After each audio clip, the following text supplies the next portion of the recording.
আরেকজন কাফের। সে চিন্তা করতেছে যে কি করা যায়, কি করা যায়, ভাল লাগে না, কি করা যায়। আমার ছেলেটা বন্দী হয়ে গেল, বাবা নিহত হয়ে গেল, আমাদের অনেক লিডাররা শেষ হয়ে গেল। এই যে পরাজয়ের গ্লানি, কষ্ট, আফসোস, লজ্জা ইত্যাদি সব তার উপর ভর করছে। তো সে চিন্তা ভাবনা কইরা তার এক বন্ধু ছিল সাফওয়ান, এই সাফওয়ানের সাথে পরামর্শ করছে, দোস্ত কি করা যায়, কি করা যায়, বাইক তো পেয়ে কি করবি এখন।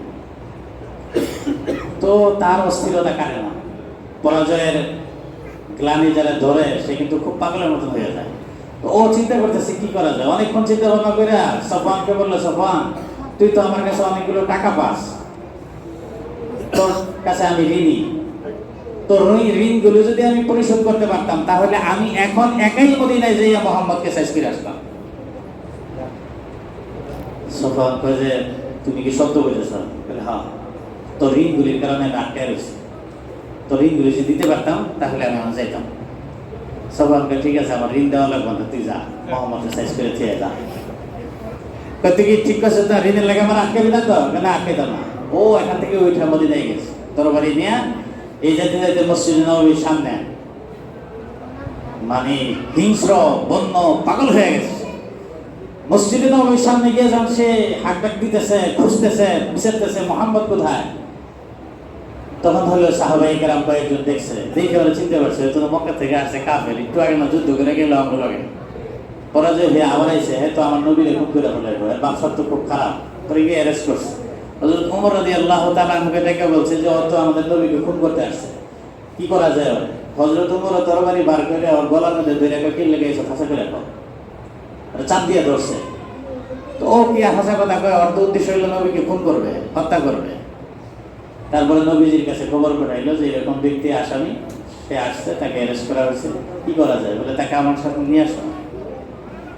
তারপরে নবীজির কাছে নিয়ে আসছে, হযরত ওমর গর্দনের জড়াই তরবারি কাছে নিয়ে কইতেছে, আপনার কাছে গেলে সমস্যা করতে পারে, আপনি অর্ডার দিয়ে দেন, আমি কলাটা শেষ করে দিই, কাছে গেলে ঝামেলা করবে।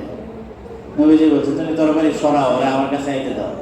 হযরত ওমর খুব বিচক্ষণ ছিলেন, তরবারি সরাইছেন, কিন্তু অন্য সাহাবীরা চোখের ইশারায় বলছেন তোমরা দুই সাইডে থাকো, আমার নবীর উপর যেন কোনো আঘাত করতে না পারে। ওর যে অবস্থা, ও আঘাত করার জন্যই আসছে। তারপরে সে আসছে, নবীর সামনে বসছে, নবীজি জিজ্ঞেস করছে যে কেন আসছো? কয় আমার ছেলের বন্দি করে রাখছেন, ছেলের কারণে আসছে। তরবারি নিয়ে এসো কেন?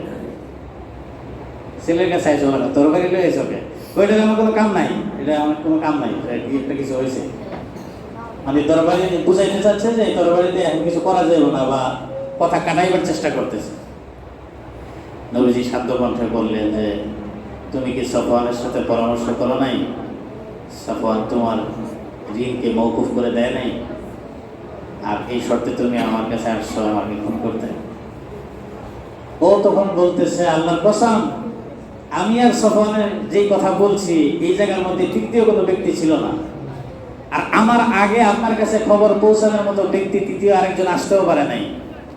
এতদিন পর্যন্ত মক্কার 13 বছর জিন্দেগিতে আপনি আল্লাহ পাকের পক্ষ থেকে যে খবরগুলো দিচ্ছেন এগুলো সব মিথ্যা মনে করতাম, আজকে এগুলো সব আমার কাছে সত্য মনে হইতেছে। যেহেতু আমার খবরটা অন্য কেউ বলে নাই, নিশ্চয়ই আল্লাহ আপনাকে জানাইছেন। যে আল্লাহ আমার খবর আপনাকে বলতে পারেন, সে আল্লাহ আসমানের খবরও আপনাকে বলতে পারেন। আমি সাক্ষ্য দিতেছি আশহাদু আল্লা ইলাহা ইল্লাল্লাহু ওয়া আশহাদু আন্না মুহাম্মাদুর রাসূলুল্লাহ। সে মুসলমান হয়ে গেছে। সাফওয়ান অপেক্ষায় আছে যে মুহাম্মদের শেষ করে সে আসবে, কিন্তু নবীজির এখানে মুসলমান হয়ে যাওয়ার পরে সে তো আর নবীর ছেড়ে আসতে পারতেছে না। কিছুদিন এখানে ছিল, অনেকদিন পরে গেছে, তো সাফওয়ানের অপেক্ষায় বারবার রাস্তায় তাকায় থাকে যে ও আসবে, কিন্তু পরবর্তীতে আসছে, তার মধ্যে তো পুরো চেঞ্জ। কিরে কি খবর, মুহাম্মদের কি করে আইলি? তো কি করে মুহাম্মদ যা কয়, আল্লাহর পক্ষ থেকে যা কয় সব সত্য বলে স্বীকার করে আসলাম। এই হলো